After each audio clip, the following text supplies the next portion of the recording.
Now we're using a WallWart AC to DC converter. It's rated at 9 volts output, but without load it runs about 12 volts.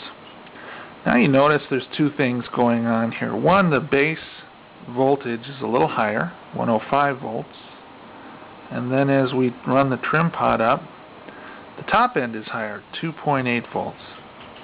You'll also notice that the high voltage output has a great deal more noise in it. Now to see this noise, we're going to run the time base way down, and you can see that this is 60 hertz. Actually, it's 120 hertz noise, and it gets much larger as you run the high voltage up. At its peak, let's see, at its peak it's about